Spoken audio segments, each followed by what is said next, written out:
Dear friends and students, मैं प्रवेश त्यागी आज आपको साइक्लोट्रॉन को समझाऊंगा। बहुत ही महत्वपूर्ण टॉपिक है। आप हमारी जो 12th फिज़िक्स की वीडियो हैं उनको देखने के लिए हमारे चैनल को वेलकम भारत चैनल को ओपन करें, यूट्यूब पर सर्च करें या गूगल पर सर्च करें, और उसके बाद जब वो ओपन हो जाए तो उसमें आप, क्योंकि विभिन्न प्रकार की वीडियोज़ हैं उसमें 11th की भी है, 12th की भी है, कुछ धार्मिक वीडियो भी हैं। तो इस प्रकार से आप चैनल की प्लेलिस्ट में जाएं। प्लेलिस्ट जब आप ओपन करेंगे तो उसमें अलग अलग क्लासेस की वीडियो आपको मिलेंगी, अलग अलग प्रकार की वीडियो मिलेंगी। आपको 12th क्लास की जो फिज़िक्स है उसकी वीडियो निकालनी है। उसमें आपको सभी वीडियो, यहाँ तक कि इससे पहले जो भी वीडियो बनाई हुई हैं वो सब आपको मिल जाएंगी।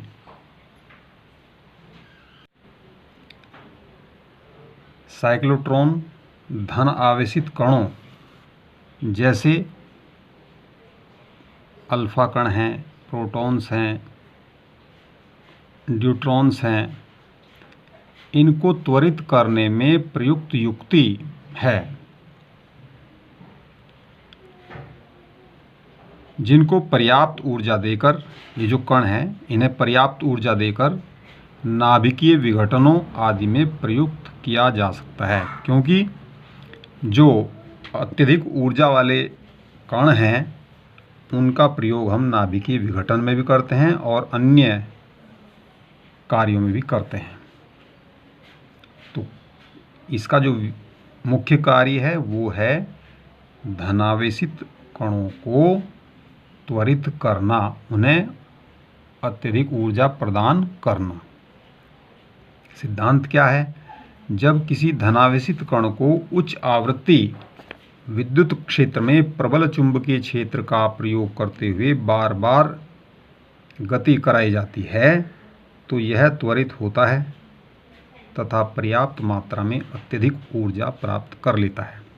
कैसे करता है ये मैं आपको समझाऊंगा। कैसे करता है ये मैं आपको थोड़ी देर बाद ही समझाऊंगा। अब इसकी रचना कैसी होती है ये आप देख लें, यहाँ लिखा हुआ है। यह दो खोखले डी आकृति के धात्विक कक्षों का बना होता है जिन्हें डीज कहते हैं। इन डीज के मध्य कुछ अंतराल रखा जाता है जिसमें धनावेशित कणों के स्रोत को रखा जाता है। डीज को उच्च आवृत्ति दोलक से जोड़ा जाता है जो कि डीज के अंतराल में उच्च आवृत्ति विद्युत क्षेत्र प्रदान करता है। इस व्यवस्था को प्रबल विद्युत चुंबक के दो ध्रुवों के मध्य रखा जाता है। इस विद्युत चुंबक के कारण चुंबकीय क्षेत्र अर्धचंद्र के तल के लंबवत होता है। यह आपको यहाँ इस फिगर दिखाई दे रही है, ये इसकी रचना है। मैं आपको ये समझा रहा हूँ क्या है इसकी रचना। ये यहाँ आप देख रहे हैं, ये दो धात्विक कक्ष हैं डी आकृति के। एक तो ये है, आप देख रहे हो ये वाला, एक तो ये हुआ और एक हुआ ये।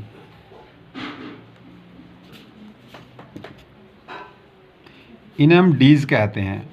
ये पहला डीज है D1 और ये दूसरा डीज है D2। इन दोनों डीज के मध्य में यहाँ कुछ आप देख रहे हैं जो अंतराल है, अंतर है ये वाला। इसमें हम धन आवेशित कण का जो स्रोत है, चाहे वो प्रोटॉन का है या अल्फा कण का है, उसको रख देते हैं यहाँ बिंदुओं पर। और जो ये डीज हैं इन्हें हम उच्च आवृत्ति दोलक से जोड़ देते हैं। यहाँ ये AC है, उच्च आवृत्ति वाला है, और इसे हम जोड़ देते हैं दोलकों को इस प्रकार से। इससे क्या होता है, जो डीज के बीच में जो अंतराल है उसमें उच्च आवृत्ति विद्युत क्षेत्र उत्पन्न हो जाता है। और ये जो पूरी व्यवस्था है, इस व्यवस्था को हम प्रबल विद्युत चुंबक के दो ध्रुवों के बीच में रख देते हैं। अब जो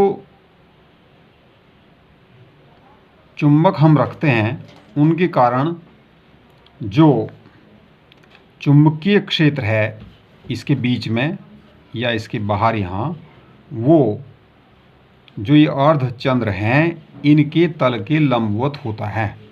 लंबवत के लिए हमने यहाँ दिखा हुआ है ये बी इस प्रकार से। अगर ये कागज़ के तल में है तो वो कागज़ के तल के लंबवत होगा, ये दर्शा हुआ है। कागज़ के तल के लंबवत हम इस प्रकार से भी ये बिंदुदार भी दिखा सकते हैं। इस प्रकार से ये दिखाए हुए हैं हमने, ऐसा हम प्रदर्शित करते हैं। अब इसकी कार्यविधि क्या है? ये ओ स्रोत है, जो धनावेशित कण है, मान लिया प्रोटॉन है, ये उसका स्रोत है। जब ये जो D2 है ये ऋणावेशित होती है और D1 धनावेशित होती है, क्योंकि आप जानते हैं जो ये AC है वो पहले आधे चक्र के दौरान एक दिशा में प्रवाहित होती है और दूसरे आधे चक्र के दौरान दूसरी दिशा में प्रवाहित होती है, यानी विपरीत दिशा में प्रवाहित होती है। तो ऐसी स्थिति में एक बार ये ऋणावेशित होता है, उस स्थिति में ये धनावेशित होता है, फिर ये धनावेशित होता है तो ये ऋणावेशित हो जाता है। तो ये क्रिया चलती रहती है। तो हम पहली स्थिति ले रहे हैं, जबकि मान लिया ये जो D2 है ये ऋणावेशित है और ये धनावेशित है। अगर यहाँ कोई प्रोटॉन है बिंदुओं पर तो ये इसकी ओर आकर्षित होता है, और जैसे ये यहाँ पहुँचता है, आप ये भी जानते हैं कि ये प्रबल विद्युत चुंबकीय ध्रुवों के बीच में रखा हुआ है और जिसका चुंबकीय क्षेत्र इसके तल के लंबवत है। आप पढ़ चुके हैं कि अगर कोई आवेशित कण चुंबकीय क्षेत्र के लंबवत दिशा में गतिमान होता है तो उसका जो पथ है वो वृत्ताकार होता है। तो इस प्रकार से ये जैसे ही डीज में पहुंचता है तो इस चुंबकीय क्षेत्र के कारण इसका पथ इस प्रकार से वृत्ताकार हो जाता है, और जब इसे पार ये कर लेता है तो स्थिति ये हो जाती है, पहला चक्र समाप्त हो जाता है और दूसरा चक्र यहाँ प्रारंभ होता है AC का। तो ऐसी स्थिति में ये ऋणावेशित हो जाता है और ये धनावेशित हो जाता है। अब आप देखोगे चूँकि इस पर धन आवेश है तो ये इस ऋणावेशित जो ये डीज है इसके कारण फिर ये आकर्षित होगा इस प्रकार से। अब ये आकर्षित होगा और पहले की अपेक्षा अधिक त्वरित होगा। यहाँ भी ये त्वरित हुआ था, त्वरित इसलिए हुआ था क्योंकि इस पर ये बल लगा था ना, बल लगने का कारण ये यहाँ से इस गति की थी इसने और ये त्वरित हुआ था। तो कुछ तो ये पहले त्वरित हो गया था, कुछ अब ये त्वरित होगा इसके कारण इस प्रकार से। लेकिन क्योंकि इसकी ऊर्जा बढ़ती जा रही है तो इस वृत्त की जो त्रिज्या है यहाँ अंतर हो जाएगा, ये बढ़ जाएगी क्योंकि इसकी जो ऊर्जा है वो बढ़ गई है। तो इस प्रकार से ये जो क्रिया है बार बार दोहराई जाती है। अब जैसे ये यहाँ पहुँचता है तो ये फिर आवेशित हो जाता है, ये धनावेशित हो जाता है, ये फिर इसकी ओर आकर्षित होता है। तो कुल मिलाकर के ये क्रिया बार बार दोहराई जाती है और इस प्रकार से ये वृत्ताकार मार्ग पर गति करता रहता है जब तक कि ये परिधि के निकट नहीं पहुंच जाता। और आप यहाँ देखेंगे, मैं विचित्र दिखाऊंगा, ये एक विवर्तक प्लेट है। जब ये यहाँ टकराता है, यहाँ आता है विवर्तक प्लेट, और यहाँ एक विंडो होती है, विंडो W। तो इससे टकराकर ये इसे ऐसी दिशा में यहाँ विक्षेपित कर देता है कि ये इस विंडो से निकल जाता है बाहर डीज से, और जो लक्ष्य है यहाँ वो टकरा जाता है इस पर। जहाँ भी आपको ये टकराना है ये उस दिशा में कर देते हैं। तो इस प्रकार से ये जो कण है बहुत तीव्र वेग से तीव्र ऊर्जा के साथ बाहर निकल जाता है। आप देख रहे हैं जब ये बार बार एक डीज से दूसरी डीज पर आता है तो इसकी ऊर्जा बढ़ती है, ये और त्वरित होता है और ऊर्जा बढ़ने से ये इसकी जो वृत्ताकार पथ है उसकी त्रिज्या भी बढ़ती जाती है और अंत में ये इस प्रकार विवर्तक प्लेट तक पहुंचता है और यहाँ से ये इसका विक्षेप होकर के ये इस विंडो से बाहर निकल जाता है, तीव्र वेग से बाहर निकलता है। आप इसे लिख सकते हैं, इसका चित्र बना सकते हैं। ये है, इसके बाद यहाँ तक है। आप इसका स्क्रीनशॉट कर लें और इसको लिख लें। अब जो इसमें मैथमेटिकल पोर्शन भी है वो आगे है, वो मैं आपको समझाऊंगा।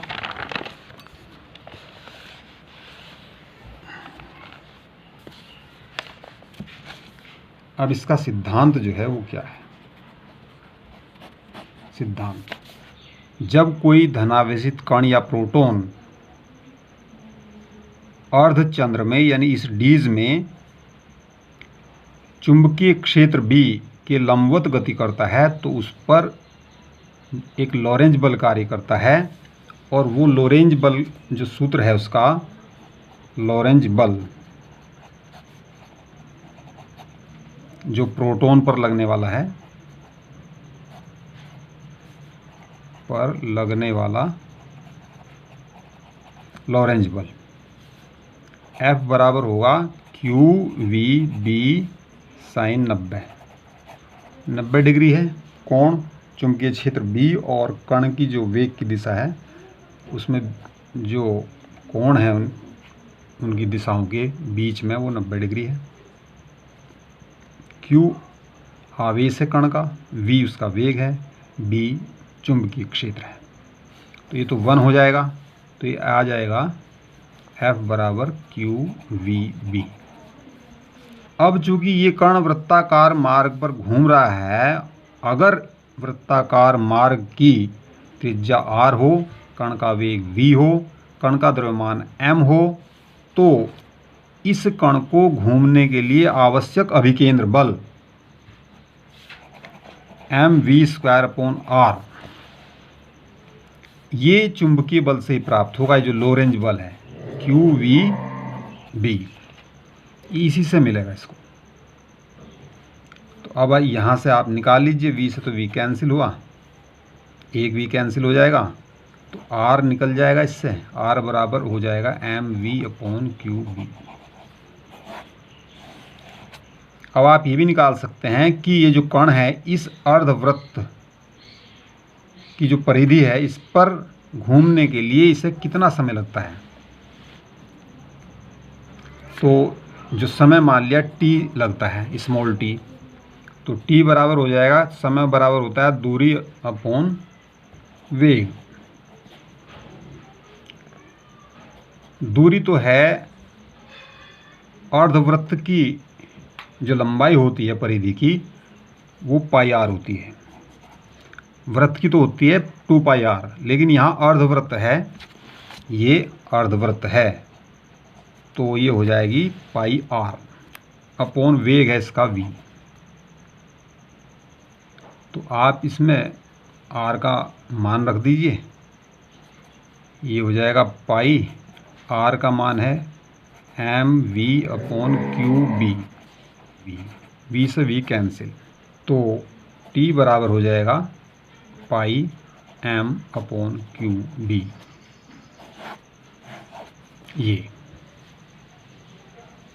ये समय है कण को अर्धवृत्त की परिधि पर घूमने के लिए, इतना समय लगता है।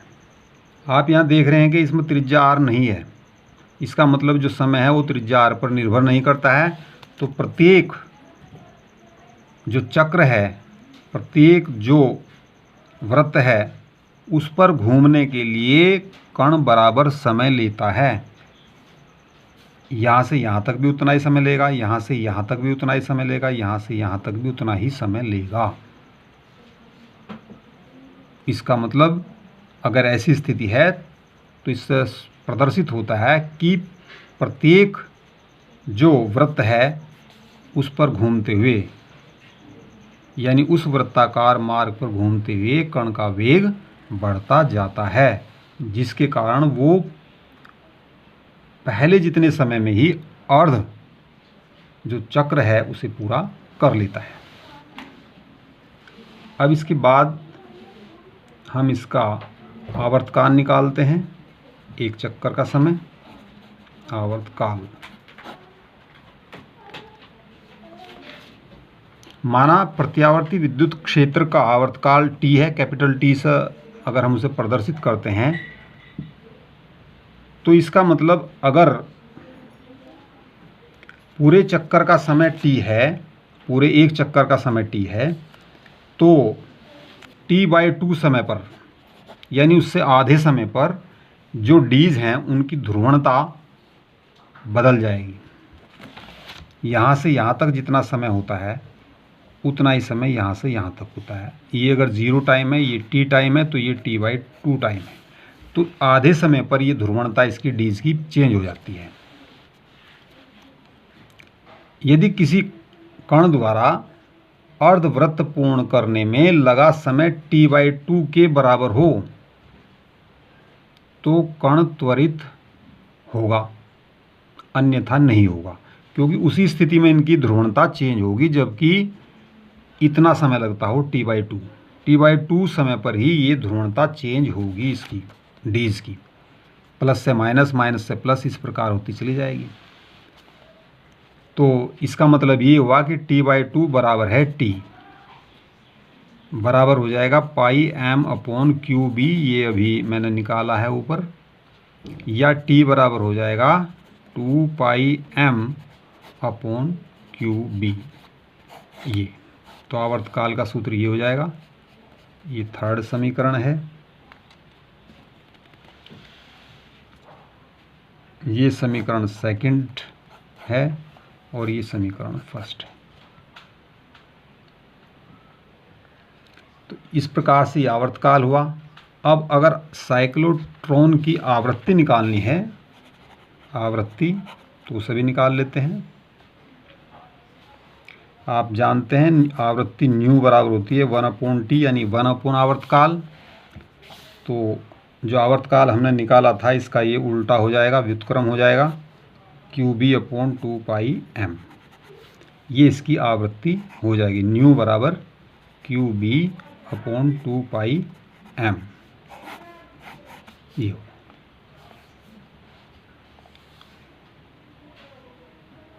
अब ये फोर्थ इक्वेशन है। अगर हमें एक साइक्लोट्रॉन की कोणीय आवृत्ति निकालनी है, कोणीय आवृत्ति बराबर हो जाएगी, ये हम ओमेगा से प्रदर्शित करते हैं कोणीय आवृत्ति को, ये होता है 2πn, आपने पढ़ा होगा, लेकिन यहाँ n की जगह n भी आवृत्ति होती है, तो हम यहाँ न्यू का प्रयोग कर रहे हैं, तो 2π न्यू हो जाएगी और न्यू का हम मान रख देंगे 2πQB/2πm।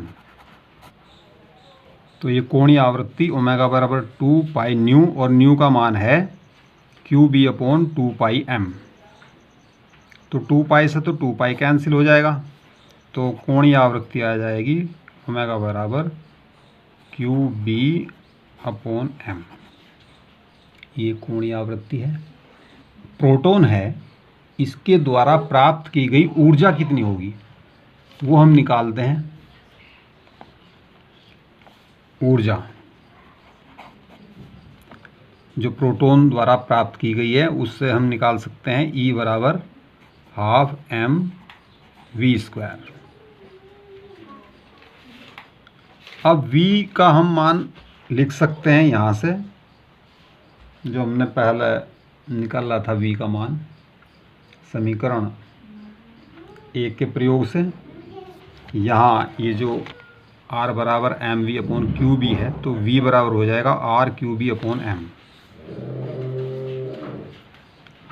तो 1/2 m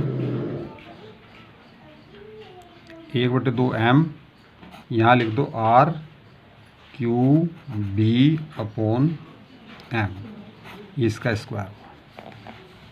तो ये आ जाएगा E बराबर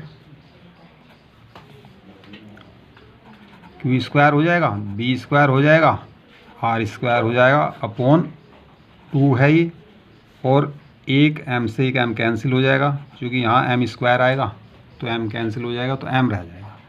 तो ये हो जाएगा ऊर्जा, इतनी ऊर्जा ये प्राप्त करेगा। अगर आपको अधिकतम ऊर्जा निकालनी है, अधिकतम ऊर्जा कण की, जो धनावेशित कण है उसकी अधिकतम ऊर्जा निकालनी है, तो E मैक्सिमम आ जाएगा। अधिकतम ऊर्जा होगी, ये तो सेम रहेगा, क्यू स्क्वायर हो जाएगा, बी स्क्वायर हो जाएगा अपॉन 2m, ये तो चेंज नहीं होगा, ये चेंज होता है R। तो जहाँ भी R मैक्सिमम होगा, अर्थात जिस पथ पर कण की त्रिज्या अधिकतम होगी उस पथ पर ही उसकी ऊर्जा भी अधिकतम होगी, और उस ऊर्जा का सूत्र ये होगा।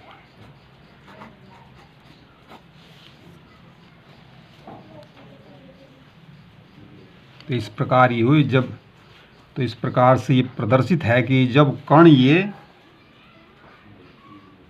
परिधि के समीप होगा, परिधि पर होगा लगभग, तो इसकी ऊर्जा भी सबसे अधिक होगी, और ये सबसे अधिक ऊर्जा के साथ ही यहाँ से विक्षेपित होकर के बाहर निकलेगा। अब इसके बाद है साइक्लोट्रॉन की सीमाएं। साइक्लोट्रॉन अनावेशित कणों जैसे न्यूट्रॉन है, न्यूट्रॉन पर कोई आवेश नहीं होता है तो ये उसे त्वरित नहीं कर सकता है,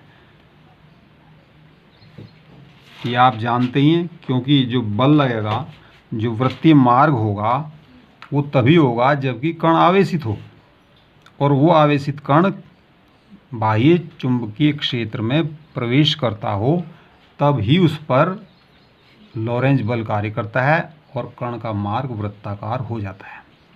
लेकिन क्योंकि न्यूट्रॉन पे कोई आवेश नहीं है, इसलिए ये इसे त्वरित नहीं कर सकता। और ये भी बात है, अगर आवेश नहीं है तो जो डीज हैं, जो मैंने 2 डीज बताई थी, ये उनसे आकर्षित भी नहीं होगा, क्योंकि आकर्षण बल जो लगता है वो 2 आवेशों के बीच ही लगता है। सेकंड नंबर, साइक्लोट्रॉन इलेक्ट्रॉन्स को त्वरित नहीं कर सकता क्योंकि उनके द्रव्यमान बहुत कम हैं। साइक्लोट्रॉन में निम्न ऊर्जा ग्रहण करने पर भी वे बहुत उच्च वेग से गति करते हैं। आप जानते हैं इलेक्ट्रॉन का द्रव्यमान 9.1 × 10⁻³ किलोग्राम होता है, बहुत कम है, इसलिए थोड़ी ऊर्जा लेने पर भी बहुत तेज वेग से चल पड़ते हैं। इसलिए ये जो युक्ति है वो इलेक्ट्रॉन को त्वरित करने में काम नहीं आती है। थर्ड नंबर है उच्च द्रव्यमान युक्त धनावेशित कण अर्थात आयंस साइक्लोट्रॉन में असीमित वेग से गति नहीं कर सकते। इनकी ऊर्जा भी, कोई भी कण है उसकी ऊर्जा भी सीमित होती है। ऊर्जा सीमित होती है तो इनका वेग असीमित नहीं हो सकता। जब आयन का वेग प्रकाश के वेग के तुल्य हो जाता है, क्योंकि प्रकाश के वेग से ज़्यादा किसी कण का वेग नहीं हो सकता, तो ऐसी स्थिति में आयन का द्रव्यमान निम्न समीकरण के अनुसार बढ़ता जाता है। ये m बराबर m0 upon √1 - v² upon c², ये कण का वेग है, ये प्रकाश का वेग है। ये m0 कण का विराम द्रव्यमान है, जब वो विराम अवस्था में हो तब द्रव्यमान है, और ये m जो है v वेग पर जो कण है, आयन है, उसका द्रव्यमान है। c प्रकाश का वेग है, ये होता है 3 × 10⁸ मीटर प्रति सेकंड, ये आप जानते हैं। फिर ये है